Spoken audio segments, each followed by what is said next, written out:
बिस्मिल्लाहिर्रहमानिर्रहीम, अस्सलाम वालेकुम, वेलकम टू माय चैनल दावत इस्लाम। मैं हूं आपका दोस्त शफकत अली ऑफिशियल। उम्मीद करता हूं कि आप सब लोग ईमान के आला दर्जे पे होंगे। सूरह यूनुस की आया नंबर 68 का तर्जुमा, लोगों ने कह दिया कि अल्लाह ने किसी को बेटा बनाया है। सुबहान अल्लाह, वो तो बेनियाज है। आसमानों और जमीन में जो कुछ है सब उसकी मिल्क है। तुम्हारे पास इस कौल के लिए आखिर दलील क्या है? क्या तुम अल्लाह के मुतल्लिक वो बातें कहते हो जो तुम्हारे इल्म में नहीं है? सूरह यूनुस आयत नंबर 66। ऊपर की याद मुबारका में लोगों की इस जाहलियत पर टोका गया था कि अपने मजहब की बिना इल्म की बजाय कियास व गुमान पर रखते हैं और फिर किसी इल्मी तरीके से ये तहकीक करने की भी कोशिश नहीं करते कि हम जिस मजहब पर चले जा रहे हैं उसकी कोई दलील भी है या नहीं। अब इसी सिलसिले में ईसाइयों और बाद दूसरे अहले मजहब की इस नादानी पर टोका गया है कि उन्होंने माज गुमान से किसी को खुदा का बेटा ठहरा लिया। सूरह यूनुस आयत नंबर 67। सुभान अल्लाह, कलमा ताज्जुब के तौर पर कभी इज़हार हैरत के लिए भी बोला जाता है और कभी उसके वाक़या मानी मुराद होते हैं, यानी ये कि अल्लाह ताला हर ऐब से पाक है। या ये कलमा दोनों मानी दे रहा है। लोगों के इस कौल पर इज़हार हैरत भी मकसूद है और उनकी बात के जवाब में ये कहना भी मकसूद है कि अल्लाह तो बेऐब है, उसकी तरफ बेटी की निस्बत किस तरह से हो सकती है। सूरह यूनुस हाशिया नंबर 68। या इनके इस कौल की तरदीद में तीन बातें कही गई हैं। एक ये कि अल्लाह बेऐब है, दूसरा ये कि वो बेनियाज है, तीसरा ये कि आसमान और ज़मीन की सारी मौजूदात उसकी मिल्क है। ये मुख्तसर जवाब थोड़ी सी तशरीह के लिए आसानी समझ में आ सकते हैं। ज़ाहिर बात है कि बेटा या तो सल्बी हो सकता है या मतबनी।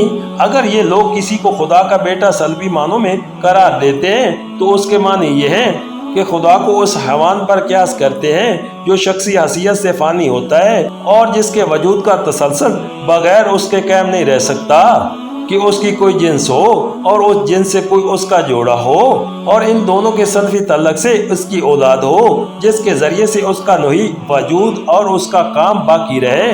और अगर ये लोग इस मानी में खुदा का बेटा करार देते हैं कि उसने किसी को मतबनी बनाया है तो ये दो हाल से खाली नहीं। या तो उन्होंने खुदा को उस इंसान पर क्यास किया है जो लावालिद होने की वजह से अपनी जिन्स के किसी फर्द को उसके लिए बेटा बनाता है कि वो उसका वारिस हो, और उस नुकसान की जो उसे बे औलाद रह जाने की वजह से पहुंच रहा है बराए नामी से ही कुछ तो तलाफी कर दे।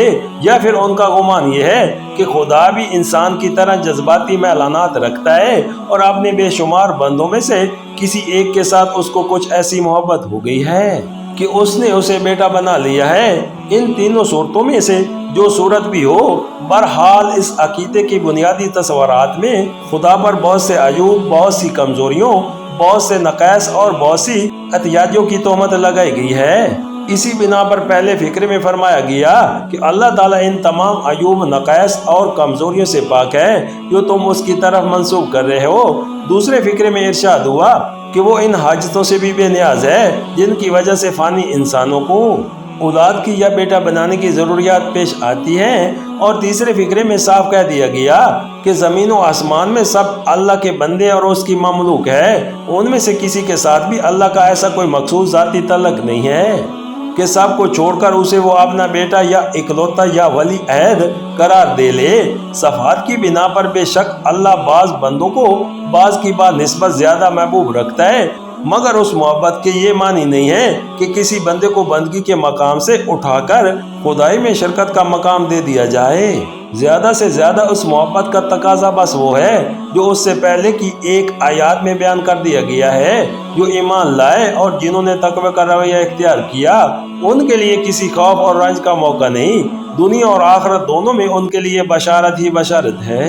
सूरह यूनुस की आयत नंबर 69 का तर्जुमा, ए मोहम्मद सल्लल्लाहु अलैहि वसल्लम कह दो कि जो लोग अल्लाह पर झूठे अफ्तरा बांधते हैं वो हरगिज फलाह नहीं पा सकते।